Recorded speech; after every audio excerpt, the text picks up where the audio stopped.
வெள்ளத்துல பல வகையான பொருள்கள் அடிச்சுக்கிட்டு வந்துச்சான். மாப்பிள்ள என்ன உதவி எனக்கு தான் தயவு செய்து விட்டு கொடுத்துருங்க அப்படின்னு இருக்காங்க. இவங்களும் பாவம் சரின்ட்டாங்க. தூரத்துல ஒண்ணு கருப்பா வந்திருக்கேன். எதா இருந்தாலும் எனக்கு தான், எதா இருந்தாலும் எனக்கு தான் சொல்லிட்டு நம்முடைய முதலமைச்சர் சொன்னார். அந்த கரடி ஒரு யாரும் அல்ல, பிஜேபி குடித்து அதை தூக்கியவர் எடப்பாடி பழனிசாமி. இந்த கரடியா இதுவும் விட மாட்டேங்குது. இவரால கரடியை விட முடியல. கட்டணம் இல்லாத திருமணங்களை நடத்தி வைத்திருக்கிறார். திருச்செந்தூருடைய திருக்குறளுக்கு நடக்கிறது. கிட்டத்தட்ட 3100 கோயில்களுக்கு குடமுழுக்கு நடக்கிறது. நீதிமன்ற அவமதிப்பு வழக்கு தொடரப்பட்டது. அதன் பிறகு சேர்ந்தவர் சென்னை உயர் நீதிமன்றத்தினுடைய நீதிபதியாக நியமிக்கப்பட்டார். அவருடைய வரலாறு இவ்வளவு பணிச்சுமை கிடையாது. பக்கம் பக்கமா படிச்சு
முழக்கமான ஓரணியில் தமிழ்நாடு உறுப்பினர் சேர்க்கை முழக்க பொதுக்கூட்டத்தில் இங்கே சிறப்புரையாற்ற வருகை தந்திருக்கின்ற கழகத்தினுடைய முதன்மை செயலாளர் மாண்புமிகு அமைச்சர், நம்முடைய மண்டலத்துக்கான பொறுப்பாளர், நம்முடைய நகராட்சி நிர்வாகத்துடைய அமைச்சர் அண்ணன் அவர்களே, இந்த நிகழ்விலே சிறப்புரையாற்ற வருகை தந்திருக்கின்ற உயர்திரு கவிஞர் பேரன்புக்குரிய அண்ணன் மதுக்கூர் ராமலிங்கம் அவர்களே, நிறைவாக நன்றியாற்ற இருக்கின்ற மாநகர கழக செயலாளர் அண்ணன் மதிவாணன் அவர்களே, முன்னிலை பொறுப்பேற்றிருக்கின்ற மாவட்ட மாநகர கழகத்துடைய நிர்வாகிகள் அண்ணன் கோவிந்தராஜ், செங்குட்டுவன், மூக்கன், லீலாவேலு, குணசேகரன், நூர்கான், சந்திரமோகன், பொன் செல்லையா, சரோஜினி வெங்கட்ராஜ், தமிழ்ச்செல்வம் உள்ளிட்டோருக்கும் இந்த நிகழ்ச்சியை கலந்து கொண்டிருக்கின்ற நம்முடைய தொகுதி பார்வையாளர்களாக வருகை தந்து சிறப்பித்துக் கொண்டிருக்கின்ற அன்பு சகோதரர்கள் திரு அண்ணாமலை, மணிராஜ், கதிரவன் அவர்களே,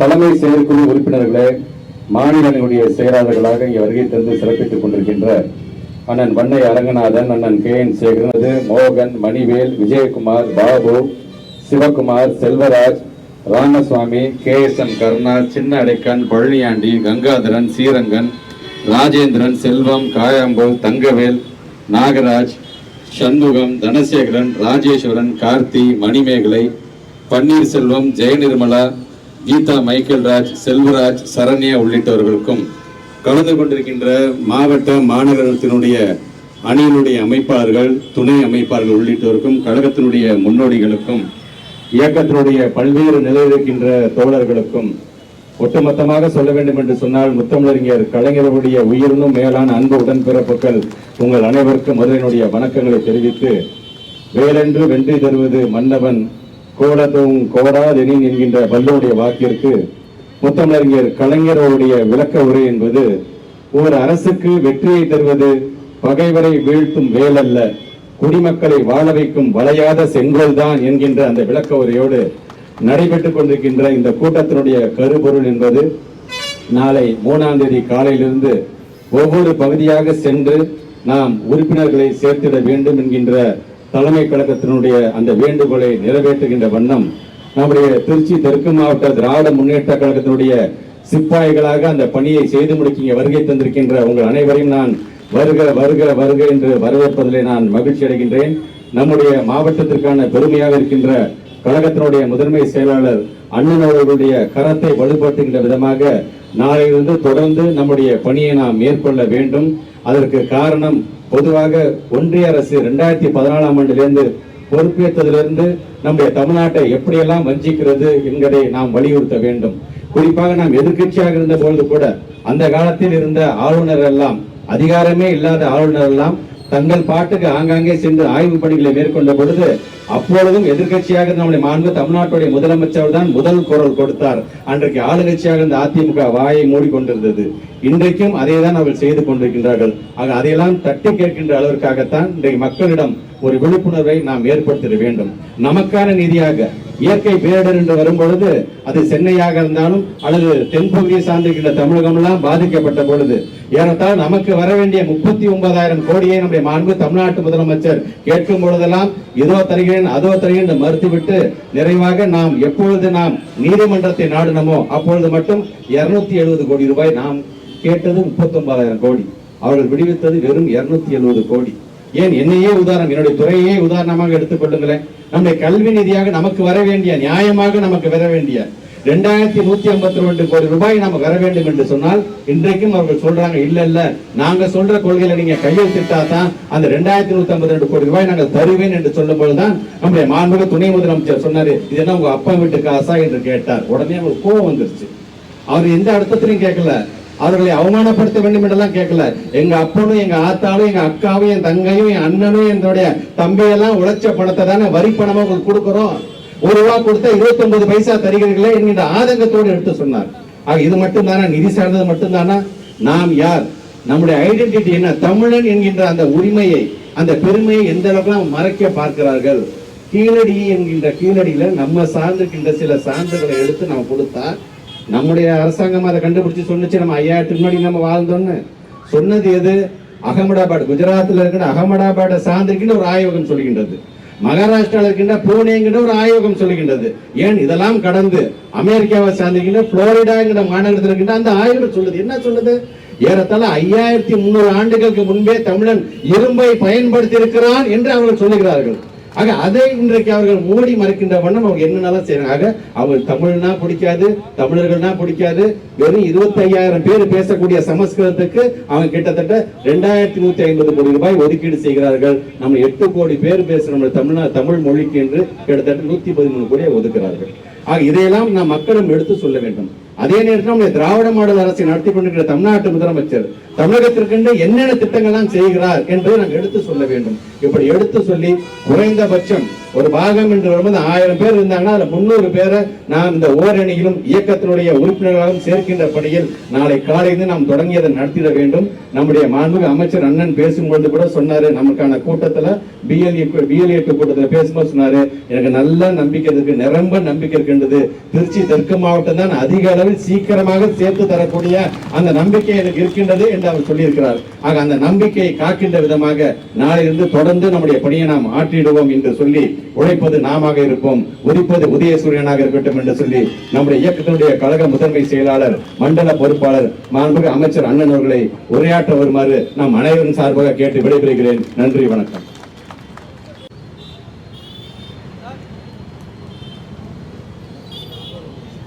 தலைமையேற்றிருக்கின்ற மாவட்ட கழக செயலாளரும் நம்முடைய மாண்பு அமைச்சருமான அன்பிற்கினிய சகோதரர் அன்பில் மகேஷ் பொய்யாமொழி அவர்களே, அருமையானதொரு உரை நிகழ்த்த வருகின்ற எங்களது பொது உடைமை இயக்க தோழர், என்றைக்கும் கழகத்தையும் பொது உடைமையும் விட்டு தராமல் எந்த இடத்தில் பேசினாலும் சிறப்பாக உரையாற்றுகின்ற, எதற்கும் பயப்படாமல் உரையாற்றுகின்ற கவிஞர் மருப்பூர் ராமலிங்கம் அவர்களே, சகோதரர் அண்ணாமலை அவர்களே, மணிராஜ் அவர்களே, கதிரவன் அவர்களே, பண்ணை அரங்கநாதன் அவர்களே, KM சேரன் அவர்களே, சபியுல்லா, கல்லர் செல்வா, செந்தில், துணை மேயர் திவ்யா உள்ளிட்ட கழக தோழர்கள் அனைவருக்கும், அதே போல வரவேற்பு நிகழ்ச்சி நகர கழக செயலாளர் ரீதியாக நன்றி விளையாட்ட இருக்கின்ற மதிவாணன் அவர்களுக்கும், ஒன்றிய நகர பேரூர் கழக செயலாளர்கள், பொதுக்குழு செயற்குழு உறுப்பினர், மகளிர் அணி சேர்ந்த சகோதரிகள், மாநகர் மன்ற உறுப்பினர்கள்,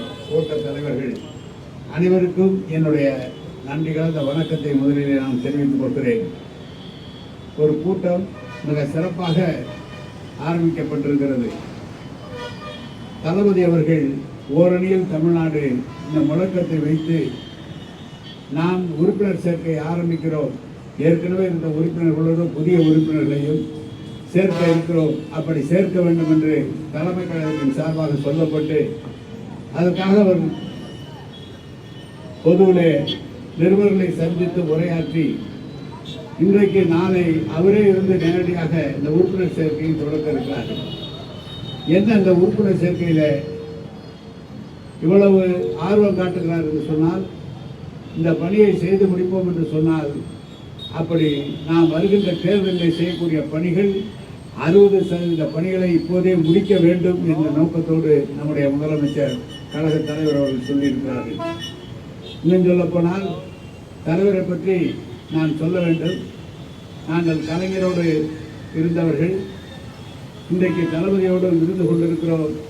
ஆனால் ஒரு கொள்கை பிடிப்பிலே தலைவரை மீறி அந்த கொள்கை பிடிப்பிலே சிறப்பாக இருக்கிறவர் நம்முடைய முதலமைச்சர் தளபதி கழக தலைவர். எவ்வளவோ மிரட்டி பார்க்கிறார்கள், ஒன்றிய அரசு நம்மை மிரட்டி பார்க்கிறார்கள், வழக்கு போடுகிறார்கள், ஈடியை வைத்து மிரட்டுகிறார்கள், இன்கம் டாக்ஸை வைத்து மிரட்டுகிறார்கள். ஆனால் எதற்கு அஞ்சாமல் எந்த செயலாக இருந்தாலும் நீதிமன்றத்தின் மூலமாக வெற்றி கண்டு இதுவரை அவர்களால் எதுவும் செய்ய முடியவில்லை.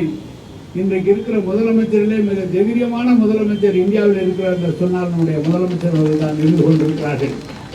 இதில் நம்முடைய அமைச்சர் மாவட்ட செயலாளர் சொல்லியிருக்கிறார்கள், திருச்சியில் இருக்கிறவர்களே தெற்கு மாவட்டத்தில் தான் அதிகமான உறுப்பினர்களை சேர்க்கிறோம் என்று இங்கு சொல்லியிருக்கிறார்கள். நான் ஏற்கனவே நீங்கள் கிட்டத்தட்ட கலைஞருடைய பிறந்த நாள் 100 கூட்டத்திற்கு மேலாக நடத்தியிருக்கிறீர்கள். இப்போது இந்த கூட்டத்தை மிக சிறப்பாக இந்த இடத்திலே கடைசியாக தளபதியை வைத்து ஒரு கூட்டம் போட்டோம். அன்றைக்கு கூட இந்த இடத்துல கூட்டம் போடக்கூடாது என்று சொன்னார்கள். ஆனால் ஒதுக்கி டிராபிக்கும் எந்த சிரமமும் இல்லாமல் மிக அருமையாக மக்கள் கூடுகிற இடத்திலே இந்த கூட்டத்தை கூட்டியிருக்கிறீர்கள்.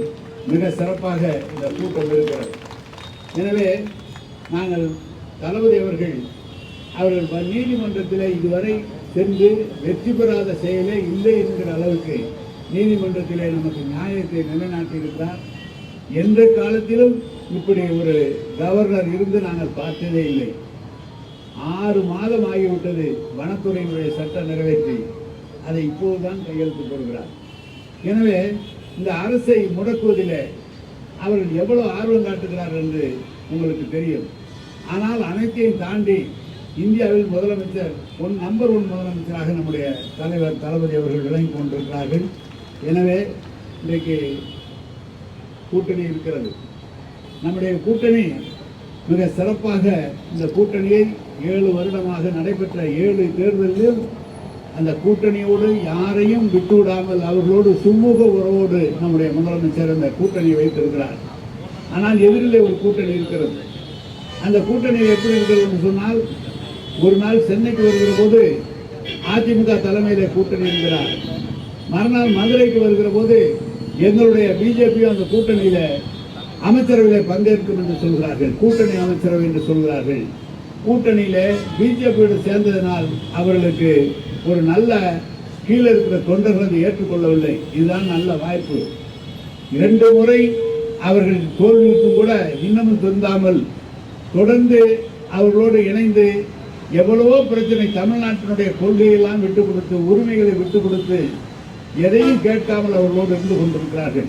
அதையெல்லாம் முறியடிக்கின்ற வகையில் தமிழ்நாட்டு உரிமையை காக்க, தலைவர் அவர்கள் சொன்னது போல மண்ணை காக்க, மானம் காக்க இந்த தேர்தலில் 2வது முறையாகவும் தளபதி தான் தமிழ்நாட்டுடைய முதலமைச்சராக வர வேண்டும் என்று உழைக்கிறோம். உங்களுக்கு தெற்கு மாவட்டம் என்று மத்திய மாவட்டமாக இருந்தாலும் வடக்கு மாவட்டமாக இருந்தாலும் திருச்சியில் இருக்கிற 9 சட்டமன்ற தொகுதியிலும் கடந்த முறை என்ன வாக்குகள் வாங்கினோமோ அதை விட கூடுதலாக வாக்கு வாங்கி நிச்சயமாக வெற்றி பெறுவோம் என்பதை தலைவர் யாரை கை காட்டினாலும் அவரை வெற்றி பெற வைப்பதுதான் நம்முடைய கடமை. எனவே அதை செய்வோம்.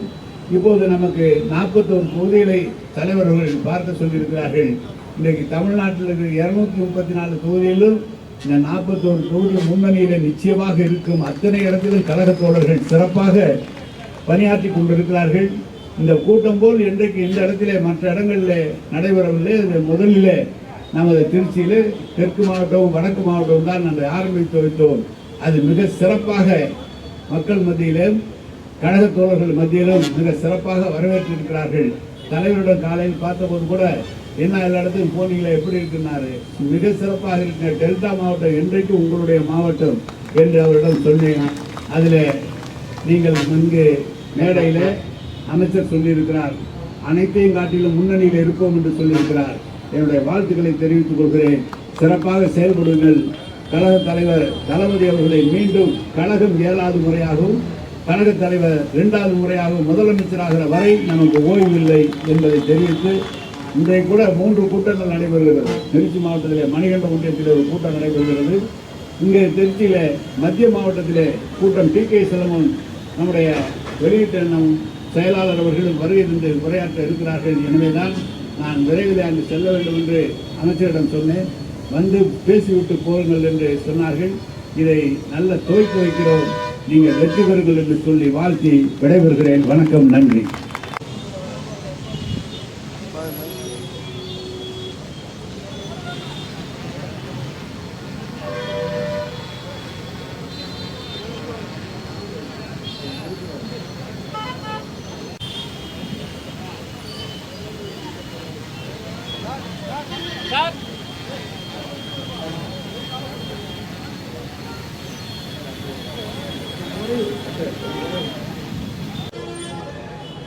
இந்த இனிய பொதுக்கூட்டத்தினுடைய தலைவர், திராவிட முன்னேற்ற கழகத்தினுடைய செயலாளர், மாவட்ட செயலாளர், தமிழ்நாடு பள்ளி கல்வித்துறை அமைச்சர், பேரன்புக்குரிய சகோதரர் அன்பில் மகேஷ் பொய்யாமொழி அவர்களே, இங்கே வருகை தந்து இந்த கூட்டத்தை துவக்கி வைத்து விடைபெற்றிருக்கிற திராவிட முன்னேற்ற கழகத்தினுடைய முதன்மை செயலாளரும் எப்பொழுதும் நேர் வழியில் சிந்திக்கக்கூடியவருமான நம்முடைய பெருமரியாதைக்குரிய அமைச்சர் அண்ணன் K.N. நேரு அவர்களே, மாநகர செயலாளர் மரியாதைக்குரிய மதிவாணன் அவர்களே, நாடாளுமன்ற உறுப்பினர் சல்மா அவர்களே, பல்வேறு பொறுப்புகளை வகித்துக் கொண்டிருக்கிற பெருமரியாதைக்குரிய சகோதர சகோதரிகளே, உங்கள் அனைவருக்கும் என்னுடைய பணிவான வணக்கத்தை தெரிவித்துக் கொள்கிறேன். மரியாதைக்குரிய நம்முடைய அமைச்சர் அன்பில் மகேஷ் பொய்யாமொழி அவர்கள் இந்த கூட்டத்திற்கு வர வேண்டும் என்று சொன்ன பொழுது, உண்மையிலேயே அவர் எழுதி வெளியிட்டிருக்கிற அந்த நூலுக்காக நன்றி பாராட்டவே இந்த கூட்டத்திற்கு நான் வர வேண்டும் என்று நான் உண்மையிலேயே நினைத்தேன். ஏனென்றால் இன்றைக்கு காலையிலே கூட நம்முடைய மரியாதைக்குரிய மாண்புமிகு தமிழ்நாடு முதலமைச்சர் அவர்கள் சென்னையில் இந்த கட்டணமில்லா திருமணங்களை நடத்தி வைத்த பொழுது ஒரு கருத்தை சொல்லி முடித்தார்கள். நான் ஒரு ஊடகவியலாளர் என்கிற முறையில் அன்றாடம் செய்திகளை கவனித்துக் கொண்டிருப்பவர். அதில் அவர் என்ன சொன்னார் என்றால், இன்றைக்கு ஒரு வார பத்திரிகையில ஒரு கேலி சித்திரம் வெளியிட்டிருக்கிறார்கள். அதில் முதலமைச்சர் காவடி எடுப்பது போலவும் அமைச்சர்கள் எல்லாம் அழகு குத்தி கொண்டு பின்னாலே போவது போலவும் ஒரு கேலி சித்திரத்தை வெளியிட்டிருக்கிறார்கள். இது குறித்து எனக்கு எந்த கவலையும் இல்லை, எங்கள் பணியை நாங்கள் தொடர்ந்து செய்து கொண்டே இருப்போம் என்று சொன்னார்கள். ஆனால் நம்முடைய முதலமைச்சர் காவடி எடுக்கிறவர்கள் அல்ல. இன்றைக்கு டெல்லிக்கு யார் காவடி எடுக்கிறார்கள் என்பதை தமிழ்நாடு நன்கு அறியும். அவர் எடுப்பது காவடி அல்ல, மாநில சுயாட்சி எனும் போர்க்கொடியை இன்றைக்கு உயர்த்தி ஒன்றிய அரசு, நீங்க ரொம்ப எல்லாம் பேச வேணாங்க, ஒன்றிய அரசு ஒரு வார்த்தை தான் சொன்னார். அதுக்கே டெல்லியில் ஆடி போயிட்டாங்க. என்ன ஒன்றிய அரசுன்னு சொல்றீங்க அப்படின்னு. எனவே அவர் காவடி எடுக்கிறவர் அல்ல, போர்க்கொடி தூக்குபவர் என்பதை சொல்கிற அதே நேரத்தில் அங்கே நம்முடைய அமைச்சர்கள் மரியாதைக்குரிய சகோதரர் உட்பட அழகு குத்தவில்லை.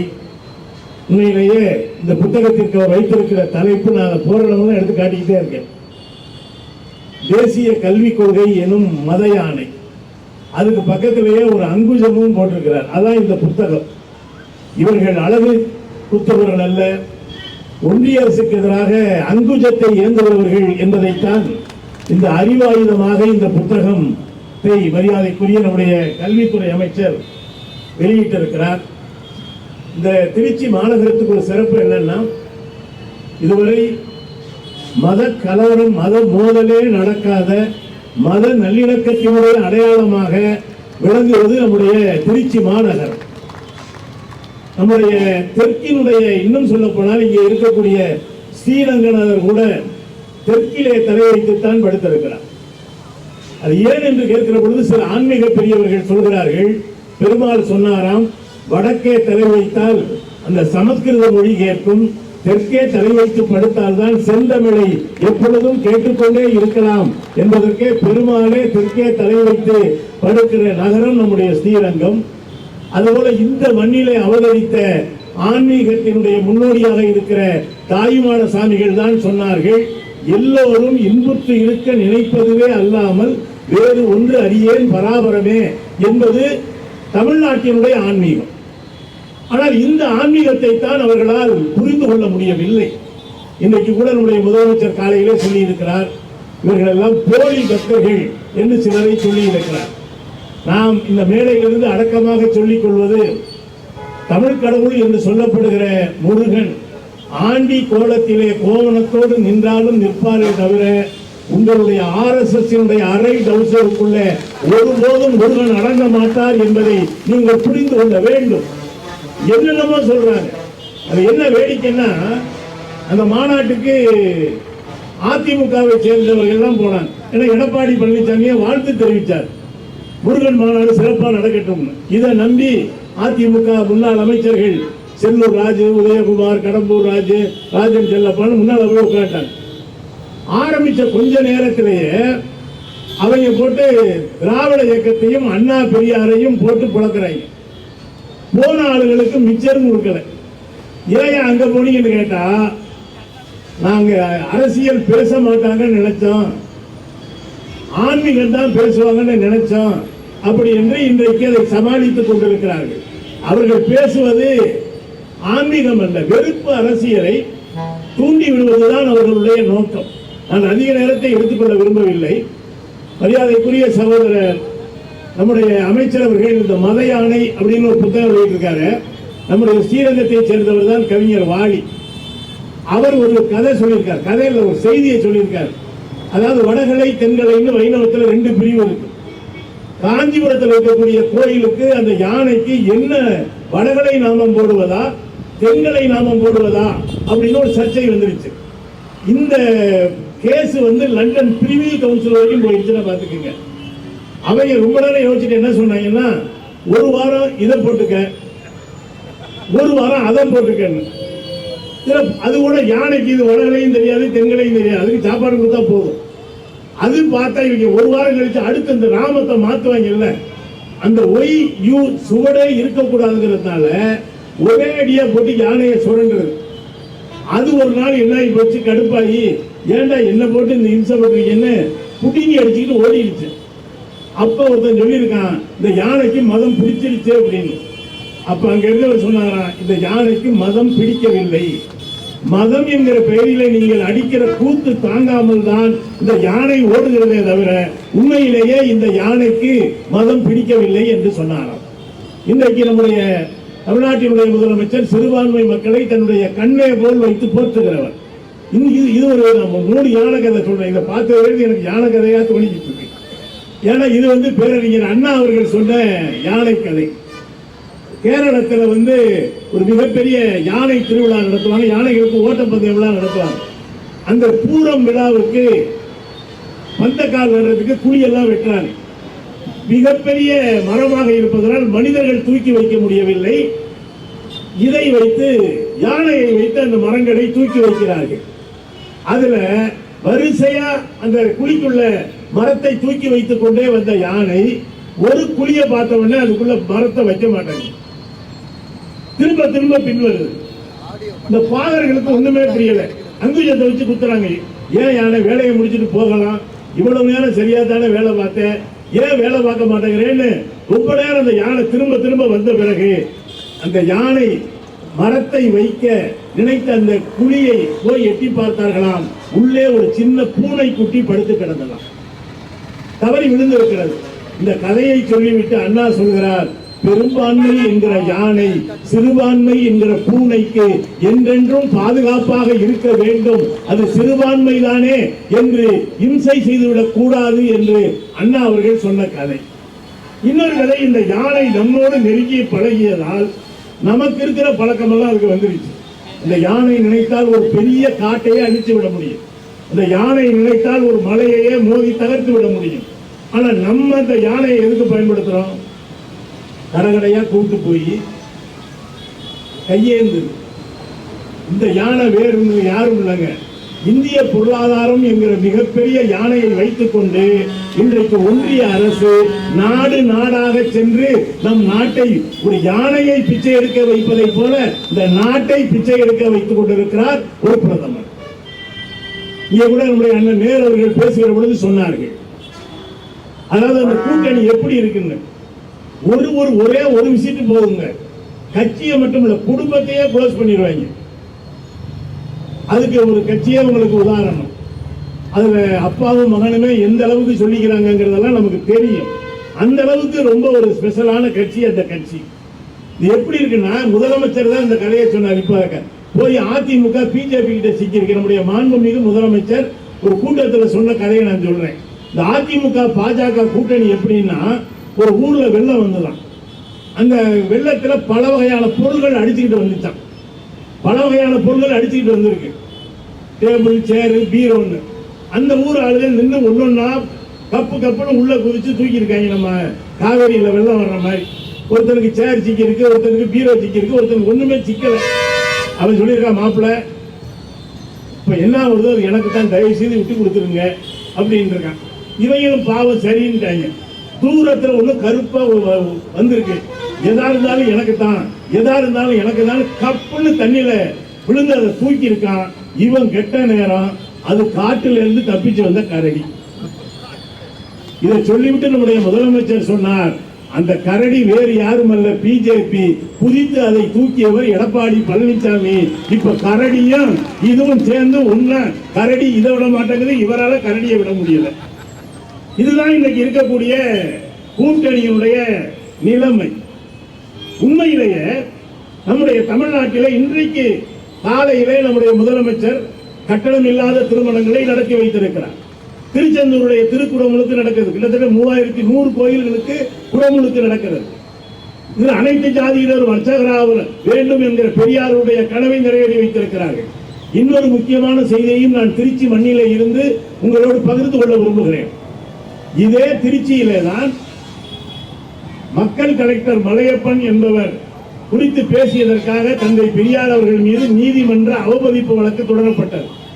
அதன் பிறகு பெரியார் ஒரு கூட்டத்திலே பேசிய பிறகுதான் தமிழ்நாட்டிலே முறையாக ஒரு பட்டியலினத்தை சேர்ந்தவர் சென்னை உயர்நீதிமன்றத்தினுடைய நீதிபதியாக நியமிக்கப்பட்டார். அவர் பெயர் வரதராஜன். பிறகு அவர் உச்ச நீதிமன்றத்தினுடைய நீதிபதியாகவும் இருந்தார். நான் ஏன் சொல்றேன்னா, அண்ணன் மகேஷ் அவர்கள் இந்த புத்தகத்திலே சொல்லி இருக்கிறார்கள், இந்த புதிய கல்விக் கொள்கை வந்தால் நம்முடைய இடஒதுக்கீடு இருக்காது. இன்றைக்கு நாம் 69% இடஒதுக்கீட்டுக்காக, இன்னும் சொல்ல போனால் தந்தை பெரியார் அவர்கள் நடத்திய போராட்டத்தின் காரணமாகத்தான் அரசியல் சட்டத்திலே முதல் திருத்தம் என்பது கொண்டு வரப்பட்டது. இடஒதுக்கீட்டுக்கு ஆதரவாக இன்னைக்கு நம்முடைய உச்ச நீதிமன்றத்தினுடைய தலைமை நீதிபதியாக இருக்கக்கூடிய கவாய் என்பவர் ஒரு பட்டியலினத்தை சேர்ந்தவர். நண்பர்களே, எல்லா இடத்திலையும் இடஒதுக்கீடு இருக்கு, கல்வி நிலையங்கள்ல, வேலை இடங்கள்ல. ஆனா நீதித்துறையில கிடையவே கிடையாது. கவாய் என்கிற ஒரு பட்டியலினத்தை சேர்ந்தவர் தலைமை நீதிபதியாக வந்த பிறகுதான் உச்ச நீதிமன்றத்தினுடைய பணி இடங்களிலும் முதன்முறையாக பட்டியலினத்தை சேர்ந்தவர்களுக்கு இடஒதுக்கீட்டுக்கான ஆணை இன்றைக்கு வந்திருக்கிறது என்றால், இங்கே தந்தை பெரியார் அவர்கள் நடத்திய போராட்டம் இன்றைக்கு உச்ச நீதிமன்றம் வரை சென்று ஜெயித்திருக்கிறது என்பதுதான் வரலாறு. நான் 1-2 விஷயங்கள் இந்த புத்தகத்தை பற்றி மட்டும் ரொம்ப அற்புதமான மொழி நடையில இவர் இந்த புதிய கல்விக் கொள்கையை பற்றி சொல்லுகிற பொழுது வேத கால விஷம் அப்படிங்கிற வார்த்தையை நம்முடைய அமைச்சர் பயன்படுத்தி இருக்கிறார். ஒரு கல்வி அமைச்சர் ஒன்றியத்தினுடைய கல்விக் கொள்கையை இந்த அளவுக்கு கிழிச்சு தொங்க விட்டிருப்பது என்பது இந்தியாவிலேயே இது முதல் முறை. எப்படி ஒரு புத்தகத்தை பெரிய அறிஞர்கள் எழுதலாம், ஆனா ஒரு அமைச்சர், ஒரு கல்வித்துறை அமைச்சர் இவ்வளவு பணிச்சுமை கிடையிலும் இதை பக்கம் பக்கமா படிச்சு, இதுக்கு வேற யாரும் சர்டிபிகேட்டும் வேண்டியில்லைங்க. நம்முடைய ஆசிரியர் திராவிடர் கழகத்தினுடைய தலைவரே சொல்லிட்டாரு, இந்த புத்தகத்துல ஈரோடு சரக்கு இருக்கு, காஞ்சிபுரம் சரக்கு இருக்கு, திருவாரூர் சரக்கு 3 கலந்து இருக்கிறதால இந்த புத்தகம் சரக்கும் இடுக்கா இருக்கு அப்படின்னு சொல்லி இருக்கிறார். அந்த புத்தக வெளியீட்டு விழாவிலே உச்ச நீதிமன்றத்தினுடைய முன்னாள் நீதிபதி கோபால் கவுடே அவர்கள், அதுபோல ஒன்றிய அமைச்சினுடைய கல்வித்துறையை என்னுடைய அந்த நிலைக்குழுவினுடைய தலைவராக இருக்கக்கூடிய திக்விஜய் நம்முடைய முதலமைச்சர், துணை முதலமைச்சர் எல்லோரும் சேர்ந்து இந்த புத்தகத்தை வெளியிட்டிருக்கிறார்கள். உண்மையில் நண்பர்களே, இந்த கல்விக் கொள்கை ஒரு இடத்திலே சொல்கிறார், அன்றைக்கு நாம் விரட்டி எடுத்த குலக்கல்வி முறையை மீண்டும் இந்த கொள்கையின் வழியாக கொண்டு வர முயற்சிக்கிறார்கள். நான் ஒன்னே ஒன்று சொல்றேன். மகாபாரதத்தில் ஒரு காட்சி, துரோணர் என்பவர் ஒரு குருகுலம் வைத்து நடத்துகிற ஒரு குரு. அவர் என்ன, சத்திரியர்களை தவிர வேறு யாரையும் சேர்த்துக்க மாட்டார். அந்த பள்ளிக்கூடத்தில் அப்படி ஒரு விதி, மன்னர்களை தவிர யாரையும் சேர்த்துக்க மாட்டார். அதனால அவர் ஸ்கூல்ல யாருக்கு அட்மிஷன் போட்டிருக்காங்கன்னா 100 கௌரவர்கள், 5 பஞ்சபாண்டவர், 105ஓட அட்மிஷனை க்ளோஸ் பண்ணிட்டார். ஏகலைவன் என்கிற ஒரு பழங்குடி இனத்தை சேர்ந்த ஒரு மாணவன் இவரோடு சேர்ந்து இவரிடம் படிக்க வேண்டும் என்று ஆசைப்படுகிறான். போய் கேட்கிறான். அவர் உடனே இவன் கம்யூனிட்டி சர்டிபிகேட் எடுங்கிறார். யாருன்னு, நான் ஒரு வேடங்க, உனக்கு அட்மிஷன் கிடையாதுட்டார். டெய்லி இவர் வகுப்பு நடத்தும் பொழுது ஏகலைவன் ஒளிஞ்சிருந்து அவர் பாடம் நடத்துறதை கேட்டுக்கிட்டே இருக்கான். ஒரு நாள் ஒரு மந்திரி டெஸ்ட் வைக்கிறாருங்க. என்ன டெஸ்ட்னா, நம்ம சத்திரம் பஸ் ஸ்டாண்டு கிட்ட இவங்கெல்லாம் நிக்கிறாங்க, கௌரவர்கள் பாண்டவர்கள் எல்லாரும். கிட்டத்தட்ட நம்ம திருவரம்பூர் பக்கத்துல காட்டுக்குள்ள ஒரு நரி ஊழையிடுது. ஆசிரியர் என்ன சொல்றாருன்னா, இங்க இருந்து எய்ம் பண்ணி அந்த நரியை அடிக்கணும் தான். இதுதான் போட்டி. நமக்கு பக்கத்தில் இருக்கிற நாயை கண்டாலே கல்லெடுத்து ஒழுங்கு அடிக்க தெரியாது. நாயே சிரிச்சுட்டு உனக்கு ஏன்டா அந்த வேலை, நாய் என்று போகும். ஆனா இங்க நின்றுகிட்டு திருவரம்பூர்ல இருக்கிற ஒரு கூடத்துக்காக சொல்றேன், நரியினுடைய ஒளியை வச்சு அடிக்கணும்னா எவ்வளவு வில்வித்தை தெரிஞ்சிருக்கணும். யாரும் ஜெயிக்கலங்க. துரோணருடைய பெஸ்ட் அவுட்ஸ்டாண்டிங் ஸ்டூடெண்ட் யாருன்னு கேட்டீங்கன்னா ஏகலை, இது நம்முடைய அர்ஜுனன். அவன் கரெக்டா வில் அடிச்சுட்டான். போய் துரோணர் இந்த நரியை பார்க்கிறாரு, பட்டு வீழ்ந்து கிடக்கிறது. நரியினுடைய வயிற்றிலே அர்ஜுனன் என்று கையெழுத்து போட்ட அந்த அம்பு குத்தி. உடனே துரோணர் துள்ளி குதிக்கிறார். நீதான் பெஸ்ட் வில்லாளி, உனக்கு நிகர் யாருமே கிடையாது, வில்லுக்கு ஒரு விஜயன் பாராட்டும் பொழுதே பார்த்தீங்கன்னா இன்னொரு அம்பு குத்திருக்கு. என்ன அர்ஜுனா, 2 அம்பு விட்டியா? இல்லை சார், நான் 1 அம்பு தான் சார் விட்டேன். இந்த அம்பு பார்த்தீங்கன்னா அர்ஜுன விட்ட அம்பு கூட வயிற்றுல தான் குத்திருக்கு.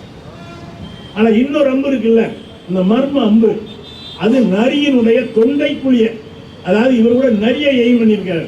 அவர் நரி ஒளி இருக்கிற தொண்டைக்குழியை எய்ம் பண்ணி அடிச்சு இந்த அம்பை விட்டது யாருங்கிறாப்புல, இவரால் ஸ்கூல்ல அட்மிஷன் மறுக்கப்பட்ட ஏகலைவன் கையை கட்டிக்கிட்டு நான் தான் சார் அந்த அம்பை விட்டேன் அப்படின்னா. உடனே தோழர் பதவி போயிட்டார். நம்ம தானே பெரிய அப்பாட்டக்கர் ஆசிரியர், இவன் யார்கிட்ட படிச்சிருந்தா இவ்வளவு தூரம் எய்ம் பண்ணி அடிச்சிருப்பான்னு கேட்டுட்டு, யாரையா உனக்கு வாத்தியார்னு கேட்டாப்புல ஏகலைவன் சொன்னா, நீங்க தான் சார் எனக்கும் வாத்தியார் அப்படின்னா. உடனே கேட்டாரு, நான் உனக்கு அட்மிஷனே போடலையப்பா, எப்படி படிச்சேன்? நான் கரஸ்பாண்டன்ட் கோர்ஸ்ல படித்தேன் சார். எப்படியா படிச்சேன்? நான் நீங்க சொல்லித்தர மறைந்திருந்து அந்த வித்தையை கற்றுக்கொண்டேன். இதுவரைக்கும் தெரிஞ்ச கதைங்க. இங்க தாங்க துரோணருடைய மூல வேலை செய்து அர்ஜுனனை விட ஒரு வேடன் வில்லிலே சிறந்தவன் என்றிருந்தால் நாளை போரிலே இவனை தோற்கடிப்பான். எனவே இவனுடைய வித்தையை காலி பண்ணணும் அப்படின்னு சொல்லிட்டு என்ன சொல்றாருன்னா, நீ படிச்சிய ஃபீஸ் கட்டினியான்னு கேட்டார். இல்லைன்னு நம்ம ஏகலைவ கூட்டம் எப்போ விரிச்ச வேணா தானே இருப்போம். உடனே ஃபீஸ் கட்டணும் இல்லைன்னார். ஆமா, என்ன தெரியுமா ஃபீஸு? உன்னுடைய கட்டை விரலை வெட்டி கொடுன்னு கேட்டார். ஆளிலையிலே துள்ள துடிக்க ஏகலைவன் அந்த கட்டை விரலை வெட்டி கொடுத்தான். நண்பர்களே, கட்டை விரலை வெட்டி விட்டால் அவனால் ஒருபோதும் மீண்டும் வில்லை தொடவே முடியாது. இந்த கதையை சொல்லிட்டு என்ன சொல்லி கொடுத்தாங்கன்னா, பார்த்தீர்களா ஏகலைவனுடைய குரு பக்தியை. ஆனால் இந்த புத்தகம் வேறு பாடம் நடத்துகிறது. பார்த்தீர்களா துரோணனுடைய துரோக புத்தியை என்று இந்த புதிய கல்விக் கொள்கையை புளிச்சு காயப்படுது இந்த புத்தகம். உண்மையில ஏராளமான விஷயங்களை, மல்டிபிள் என்ட்ரி, மல்டிபிள் எக்ஸிட், உள்ள போகலாம் வரலாம். தேர்வு, நம்ம யாருக்காவது தேர்வுனா பிடிக்குமா? பரீட்சைனாலே காய்ச்சல் வந்துடும். எப்பாவது 10th + 2 எக்ஸாம், பப்ளிக் எக்ஸாம்னால இவங்க புதிய கல்விக் கொள்கையில தகுதிங்கிறாங்க, தரம்ங்கிறாங்க, சமஸ்கிருதத்தை தான் முன்னிறுத்துகிறாங்க. நேற்றைக்கு கூட முதலமைச்சர் இதை சொல்லி இருக்கிறார். அதைத்தான் அமைச்சர் எடுத்து காட்டினார். சமஸ்கிருதத்துக்கு எவ்வளவு ஒதுக்கீடு? தமிழுக்கு 113 கோடி, அதுக்கு 2512 கோடி. ஏன்பா அதுக்கு அவ்வளவு ஒதுக்குறீங்கன்னு கேட்டா, அது செத்து போச்சு இல்லைங்க, தமிழ் தான் நல்லா இருக்கு இல்லைங்க. செத்து போன ஆளுக்கு தாங்க நாங்க என்ன கேட்கிறோம், செத்த கிழிக்கிறதுக்கு சித்தியாரம், செத்து போனா எடுத்து அடக்கம் பண்ண, காரியம் பண்ண, காரியத்துக்கு மட்டும் அந்த மொழியை பயன்படுத்தி தானே இந்த மொழியை ஒழிச்சிங்க. இன்னும் சொல்ல போனால் அன்றைக்கு சகோதரிகள் வந்திருக்கீங்க, நான் சொல்றேன், சமஸ்கிருதம் யாருக்குமே தாய்மொழி கிடையாது. ஏன் தெரியுமா? அது ஒரு ஆதிக்க மொழிங்க. இவ்வளவு பேர் இருக்கோம்ல, தமிழ இவங்க பேசக்கூடாது ஏதாவது தடை இருக்கா? பெண்கள் பேசக்கூடாது, குழந்தைகள் பேசக்கூடாது, இன்ன ஜாதி பேசக்கூடாது, இன்ன மதம் பேசக்கூடாது, ஏதாவது இருக்கா? இல்ல. ஆனால் சமஸ்கிருதத்தை உயர் ஜாதியில் பிறந்த பெண்கள் கூட பேசக்கூடாது. நல்லா தெரிஞ்சுக்கணும். அது ஆண்கள் மட்டுமே மந்திரங்களுக்கு மட்டும்தான் சொல்லணும். அந்த வீட்டில் இருக்கக்கூடிய தாய்மார்கள் சகோதரிகள் கூட அந்த மொழியை பேச முடியாது. அப்புறம் அந்த மொழி எப்படி வளரும்? அதனாலதான் ஏன் தாய்மொழின்னு சொல்றோம்? தாயின் கருவறைக்குள்ளே நம்ம கேட்ட மொழிங்கிறதுனாலதான் நம்முடைய தமிழை மற்ற மொழிகளை தாய்மொழி என்று சொல்லுகிறோம். ஆனால் அந்த தாயே பேசக்கூடாத ஒரு மொழி எப்படி ஜீவித்திருக்கும்? எனவேதான் சமஸ்கிருதத்தை எவ்வளவு தூக்கி விட்டாலும் அது பொத்து கீழே விழுகுது. இன்னும் சொல்ல போன அமைச்சர்கள் சொன்னார்கள், நம்முடைய கீழடி நாகரீகம். அமர்நாத் ராமகிருஷ்ணனுடைய ஆய்வறிக்கையை வெளியிட மறுக்கிறார்கள். நீங்க கீழடியில அற்புதமான ஒரு அருங்காட்சியகத்தை நம்முடைய முதலமைச்சர் கட்டியிருக்காரு. நீங்க மதுரை பக்கம் வந்தீங்கன்னா மீனாட்சி அம்மன் கோயிலுக்கு போங்க, அப்படியே கலைஞர் நூற்றாண்டு உலகத்துக்கு போங்க, அப்படியே அந்த கீழடியிலையும் போய் உங்க காலடியை கொஞ்சம் வச்சுட்டு வாங்க. தமிழர்களாக பிறந்த எல்லோரும் போக வேண்டிய இடம் அது. அங்க எல்லாத்துக்கும் நிறைய பானை ஓடுகள் கிடைக்குதுங்க. அந்த பானை ஓட்டுல கூட எழுதியிருக்காங்க. அமைச்சர் சொன்னார்கள், இருப்பு காலம் 5100 ஆண்டு அப்படின்னு. ஒரு பானை ஓட்டுல எழுதணும்னா இரும்பால தான் எழுதியிருக்கணும்.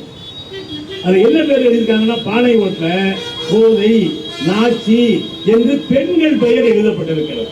இங்கே நம்முடைய மாண்புமிகு பள்ளிக்கல்வித்துறை அமைச்சரை வைத்துக் கொண்டு நான் சொல்லுகிறேன், கிட்டத்தட்ட 3500 ஆண்டுகளுக்கு முன்னாலே பானை ஓடுகளிலே பெண்கள் தங்கள் பெயர்களை எழுதி வைத்திருந்தார்கள் என்று சொன்னால் 3500 ஆண்டுகளுக்கு முன்னாலே ஆதி தமிழச்சி எழுத படிக்க தெரிந்திருந்தால் என்று பொருள். அந்த கல்வியைத்தான், இந்த கல்வியை கூட கலைஞர் ரொம்ப அழகா அவருக்கு உரிய பாணியில சொல்வார். இந்த கல்விங்கிறது 3 எழுத்து வார்த்தை தானே, 3 எழுத்து தானே. அவர் என்ன சொல்றார்? ஒரு கல்வி என்பது கல் போல உறுதியாக இருக்க வேண்டும், வில் போல கூர்மையாக இருக்க வேண்டும், கவி போல மென்மையாக இருக்க வேண்டும். இது கல்விக்கு கலைஞர் சொன்ன விளக்கம்.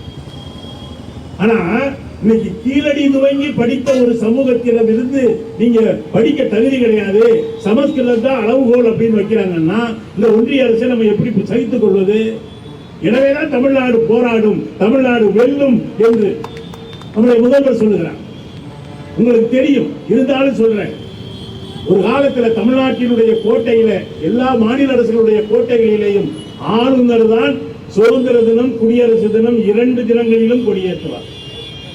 கலைஞர் முதலமைச்சராக வந்த பிறகுதான் கேட்டார், அது என்ன ஆளுநர் ஏற்றினாதான் அந்த கொடி ஏறுமா? மக்களால் தேர்வு செய்யப்பட்ட முதலமைச்சர் ஏற்றினால் ஏறாதா என்று தொடர்ந்து போராடி, அவர் தமிழ்நாட்டுக்கு மட்டுமல்ல இந்தியாவிலே இருக்கிற அனைத்து மாநில முதல்வர்களுக்கும் அந்த சுதந்திர நாளில் கொடியேற்றுகிற உரிமையை அன்றைக்கு முதல்வராக இருந்த முத்தமிழறிஞர் கலைஞர் பெற்று தந்தார். இன்றைக்கு அவருடைய புதல்வர், இதே கல்வித்துறை சார்ந்ததுதான், ஆளுநர் கையெழுத்து போட மறுத்த அந்த சட்ட முன்வரைவுகளுக்கு, மசோதாக்களுக்கு உச்ச நீதிமன்றத்தின் நீண்ட நெடிய படிக்கட்டுகளை தட்டி, நீ கையெழுத்து போடலாம் பரவாயில்ல, என்னுடைய சிறப்பு அதிகாரத்தை பயன்படுத்தி நான் 10 மசோதாக்களுக்கும் சட்டமாக்குகிறேன் என்று உச்ச நீதிமன்றம் சொன்ன பிறகும் ஒன்றிய அரசு அடங்கல. குடியரசுத் தலைவருடைய பெயராலே ஒரு விளக்கம் என்கிற பெயரிலே அதை தாமதப்படுத்துகிறார்கள். அதிலேயும் தமிழ்நாடு அரசு போராடும், வெல்லும் என்பது உறுதி. இன்னைக்கு ஒன்றிய அரசு அனைத்து வகையிலும் ஒரு மக்களால் தேர்வு செய்யப்பட்ட ஒரு மாநில அரசுக்கு எதிராக முட்டுக்கட்டை போடுகிற பின்னணியிலே தான் இந்த கூட்டத்தை நாம் நடத்தி கொண்டிருக்கிறோம். எனவே ஒன்றிய அரசுக்கு பாடம் புகட்ட வேண்டிய ஒரு மிகப்பெரிய தேவை என்று இருக்கிறது. மாநில சுயாட்சி முழக்கம் என்பது ஓங்கி ஒழிக்க வேண்டிய காலமாக இன்றைக்கு இருக்கிறது. இன்றைக்கு குறிப்பாக கல்வித்துறையில நமக்கு கிடைக்க வேண்டிய நிதியை கூட மறுப்பது என்பது அநியாயம், அநீதி. ஏன்னா இன்னைக்கு ஒரு செய்தி படித்த, கீழடியில் அன்னைக்கு இருந்தவர்கள் திணை பயன்படுத்தி இருக்கிறார்கள். அதனாலதான் இந்த காலத்து மக்களுக்கு சக்கரை நோய் இல்லை போல இருக்கு.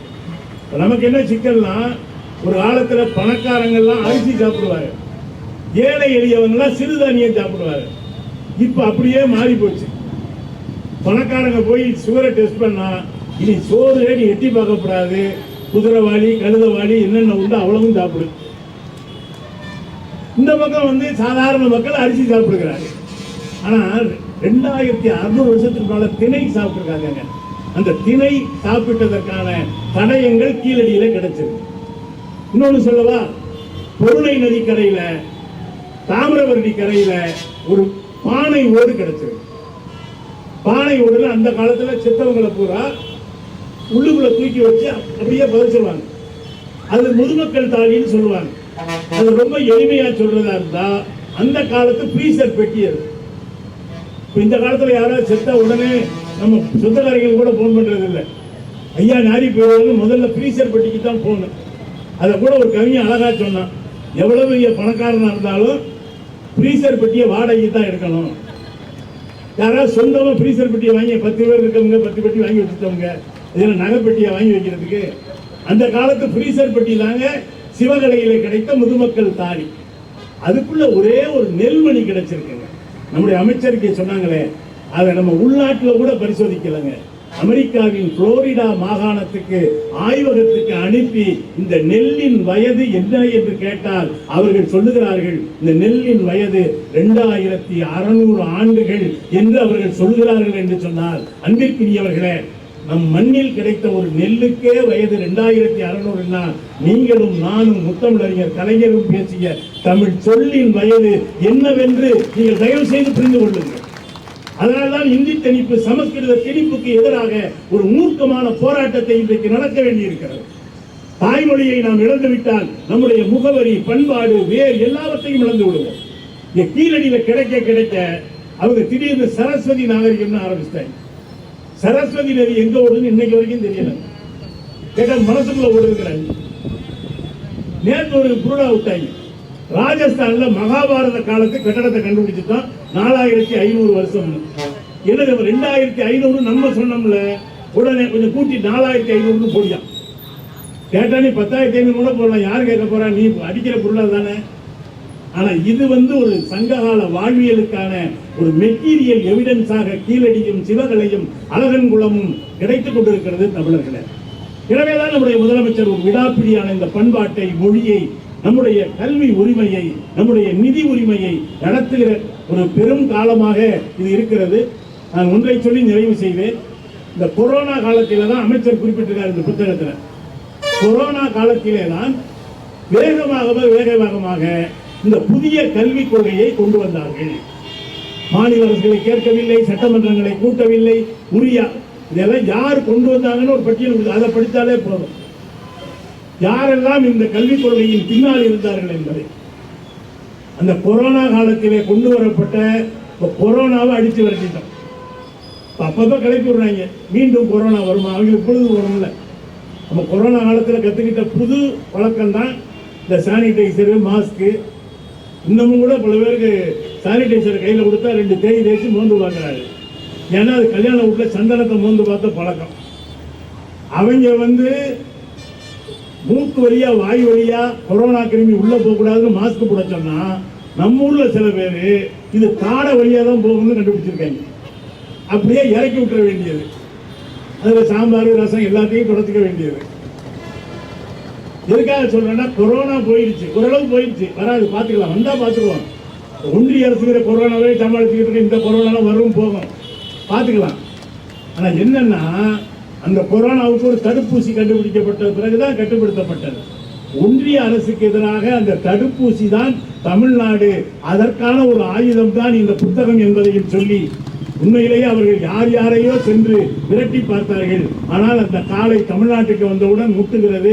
இன்றைக்கு ஒரு பெரிய கோஷ்டியை சேர்த்துக்கொண்டு அவர்கள் வந்தாலும் கூட அந்த கூட்டணி எப்படின்னா, சில சமயத்தில் நம்ம தெருவில் வண்டி வரும்ல, இந்த ஓடாத மிக்சி, ஓடாத கிரைண்டர், அப்படி தேடுறாங்க. ஆள் இல்லாத கட்சி, பேர் இல்லாத கட்சி, அதெல்லாம் அள்ளி போட்டால் வண்டி நம்புவதை தவிர அவங்களுடைய கூட்டணியில் இவ்வளவு பேர் இருக்கலாம். இன்னும் சொல்ல போனால் அந்த கட்சி கூட கூட்டணி வச்சவங்க ஒருத்தரும் தேடலை. பாம்பின் நிழலும் பாஜகவின் உறவும் ஒன்றுதான் என்பதை பல கட்சிகள் ஏற்கனவே உணர்ந்திருக்கு. நீங்க மகாராஷ்டிராவிலிருந்து பல மாநிலங்களில் சொல்ல முடியும். இப்ப போய் இந்த குரூப் சிக்கிருக்கு. நம்முடைய மரியாதைக்குரிய எடப்பாடி பழனிசாமி தலைமையிலான ஒரு வேக வேகமா பேசிட்டு இருக்காரு. எதுக்கு பேசுறாருன்னு தெரியல. எனவே நிச்சயமாக இந்த ஒன்றிய அரசுக்கு எதிரான இந்த போராட்டத்தில் இந்த நூலும் ஒரு ஆயுதமாக விளங்கும். இன்றைக்கு முதலமைச்சர் தமிழ்நாடு போராடும், தமிழ்நாடு வெல்லும் என்பது ஒரு மந்திர முழக்கமாக இருக்கிறது சொன்னால், கூட்டாட்சிக்காக அன்றைக்கே ராஜமன்னார் தலைமையில நீதிபதி ராஜமன்னார் தலைமையிலே அன்றைக்கு கலைஞர் அவர்கள் குழு அமைத்தார்கள். இன்றைக்கு அவர் மாண்புமிகு முன்னாள் நீதியரசர் குரியன் தலைமையில மாநில சுயாட்சிக்காக ஒரு குழு அமைத்து நாம் அதனுடைய சிபாரிசுகளை பெற இருக்கிறோம்.